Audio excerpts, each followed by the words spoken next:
ధారణ కొరకు ముఖ్య సారము. ఫస్ట్ పాయింట్, నరుని నుండి నారాయణునిగా అయ్యేందుకు ప్రతిరోజు సత్యమైన తండ్రి ద్వారా వినాలి, సత్సంగం చేయాలి.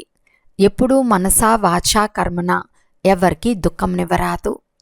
సెకండ్ పాయింట్, విజయమాలలో మణిగా అయ్యేందుకు లేక పాస్ విత్ హానర్గా అయ్యేందుకు స్మృతి వేగాన్ని చాలా తీవ్రం చేయాలి. మాస్టర్ పతిత పావన్లై అందరినీ పావనంగా చేసే సేవ చేయాలి. ఈరోజు వరదానము. పరమాత్మ స్మృతి యొక్క ఒడిలో ఇమిడిపోయే సంగం యుగి శ్రేష్ఠ భాగ్యవాన్ ఆత్మా భవ. సంగం యుగం సత్యుగ స్వర్గం కంటే శ్రేష్టమైనది.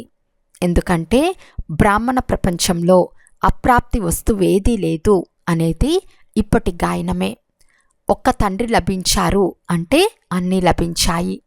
ఇప్పుడు పిల్లలైన మీరు ఒకప్పుడు అతీంద్రియ సుఖమనే ఉయ్యలలో ఊగుతారు.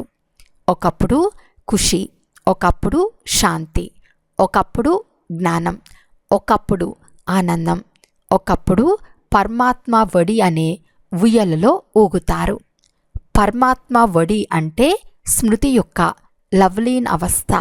ఈ వడి సెకండ్లో అనేక జన్మల దుఃఖంను, బాధను మర్పింపచేస్తుంది. కనుక ఈ శ్రేష్టమైన సంస్కారాన్ని సదా స్మృతిలో ఉంచుకొని భాగ్యవాన్ ఆత్మగా అవ్వండి.